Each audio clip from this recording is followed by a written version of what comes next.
tercer edificio del World Trade Center se derrumba. Este es el edificio número 7 del World Trade Center. Ahora, ven el edificio número 7 derrumbándose. Observen la explosión que viene hacia acá.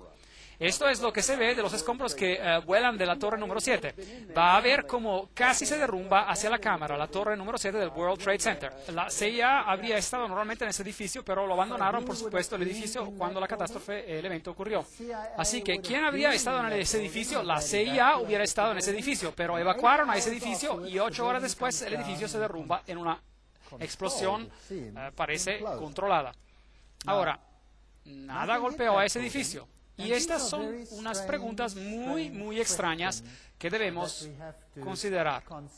Después de este evento hubo una respuesta canadiense. Y hubo una gran resolución que fue aprobada anoche en las Naciones Unidas que podría llevar a cabo un nuevo orden en el mundo que sería mejor para todos nosotros.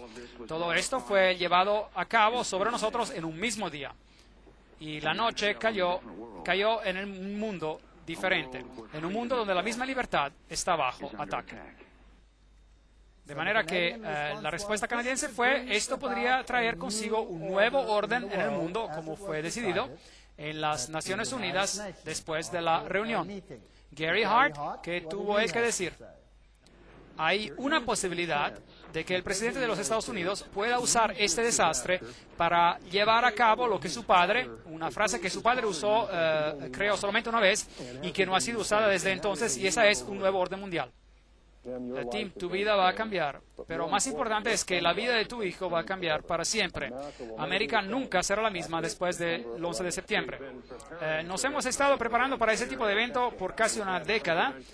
Teníamos directivas presidenciales, es un proyecto llamado Defensa de la Patria. Estamos, como lo hemos estado diciendo esta mañana, en un estado de guerra.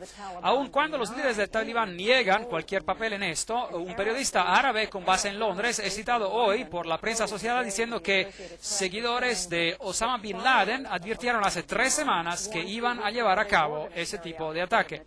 El jefe de seguridad del Departamento de Bomberos de la ciudad de Nueva York me dijo que recibió nota de la posibilidad de un segundo artefacto, otra bomba que pudiera explotar.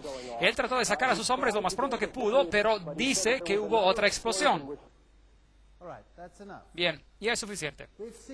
Hemos visto a los edificios derrumbarse. Hemos escuchado que mientras estas cosas estaban aún sucediendo, el gobierno americano había ya señalado a los culpables. Un puñado de terroristas, nombrándolos por sus nombres, como 25 hombres en total, y todo el complot había sido resuelto al final de los eventos que se desarrollaron ese mismo día. Una sorprendente pieza de trabajo de detective de investigación después del evento y, de hecho, mientras estaba aún ocurriendo. Ahora, una vez más, permítanme decir, yo no estaba allí, así que déjenme decirles lo que ocurrió y lo que la gente ha dicho sobre estos asuntos alrededor del mundo. Lo que ha sido publicado y lo que son hechos que no pueden ser disputados. Y luego yo no voy a juzgar el asunto porque no estuve allí. Ustedes juzguen el asunto basándose en los hechos. Esta es la historia. Dicen que los terroristas eran de origen árabe y mencionaron a los nombres de los pasajeros en esos aviones, que eran aviones de la aerolínea United Airlines. Y el cerebro detrás del telón es un hombre llamado Atta, quien es apuntado como el que recibió instrucciones de cómo volar un avión. Bueno, cuando anunciaron los nombres, hubo inmediatamente un clamor de los países árabes porque 5 de los terroristas, supuestos terroristas, mencionaron que estaban bien vivos y en buen estado y no pudieron haber estado en el avión. ¿Verdad? Muy importante. Estaban vivos y en buen estado y no pudieron haber estado en el avión. ¿Cómo sabían ellos que Atta era el cerebro de la operación? Vean, en su camino al aeropuerto, de pura casualidad, se le olvidaron sus documentos en el taxi que lo transportaba. De manera que tenían su documentación. ¿Qué terrorista va a dejar sus documentos olvidados? Esa es una pregunta. El siguiente punto, que es muy interesante, es que tienen prueba de que él era el hombre porque él escribió una nota suicida. Todos esos son hechos, todos estos son hechos publicados, lo que estoy diciendo ahora. No me lo estoy inventando. Todo esto tiene su referencia, esto es un hecho. Usted decida el resto por usted mismo. Ahora, él escribió una nota suicida. Y esta nota de suicidio, él la colocó en su maleta. Y después él entregó la maleta como normalmente hacemos cuando nos subimos al avión. Ahora, ¿qué persona escribiría una nota suicida que iba a ser destruida en un avión que se iba a estrellar? ¿Tiene eso sentido? Así que la verdad es que ellos tienen una nota suicida, pero ahora la pregunta es que si él entregó su maleta para ser puesta dentro del avión, ¿cómo es posible que tenga la nota suicida? Bueno, solo por casualidad, esta es la única maleta que se les olvidó de cargar en el avión. Y así es como obtuvieron a esa nota. ¿Cómo sabían ellos que había terroristas árabes en el avión? Porque nada más había un pasaporte. Nada más sobrevivió en el accidente aéreo, pero un pasaporte se cayó y sucedió que era un pasaporte quemado que todavía se podía identificar uno más de los terroristas. Esta evidencia es muy circunstancial. Ahora, mientras estos aviones con absoluta precisión se estrellaron contra las Torres Gemelas, sus cajas negras fueron totalmente aniquiladas. Estas cajas son hechas de titanio y son diseñadas para sobrevivir dichos accidentes. Ya no queda ninguna evidencia sobre ellas, han sido totalmente destruidas.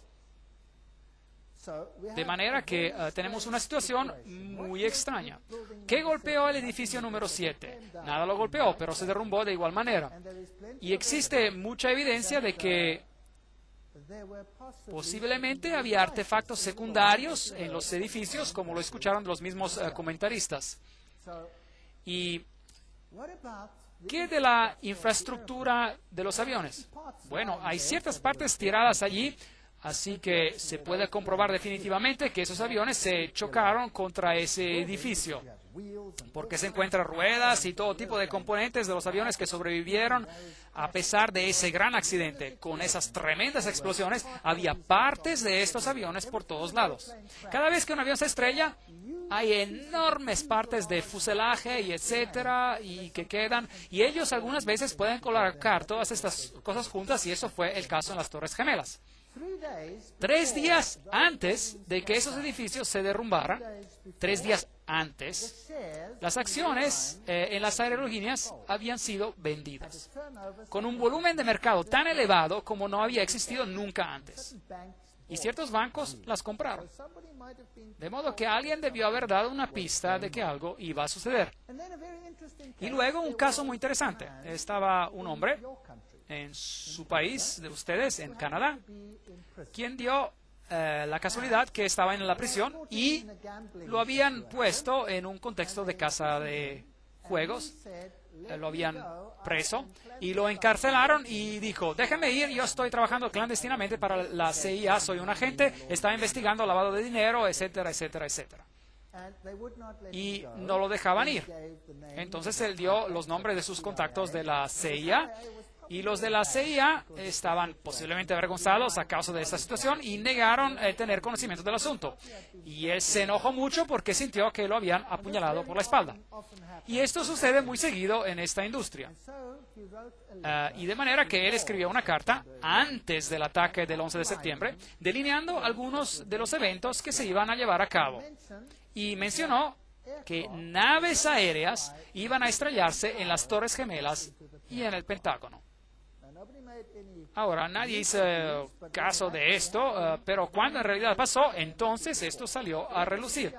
De manera que aquí estaba un agente de la CIA quien anunció por adelanto que esto iba a suceder. ¿Pudo haber sido casualidad? Pudo no haber sido casualidad. Ustedes díganlo por ustedes mismos. Un tal Atta, el hombre que supuestamente había planeado esto, con solo un entrenamiento de vuelo para volar, y pudo volar con absoluta precisión para estrellarse en esos edificios. Esta es una historia fascinante. Él recibió fondos por $100,000 del servicio secreto de Pakistán a su cuenta bancaria. Y este servicio trabajaba muy estrechamente con los Estados Unidos. De manera que aquí hubo una transferencia de dinero, pero la trama no termina allí. Das Böse sitzt im Pentagon. Hechos. El malo está sentado en el Pentágono. Ahora, ¿quién es este hombre que escribió esto? Este es el politólogo Thierry Meyssan de Francia, y él tiene algo muy interesante que decir. ¿Quién fue?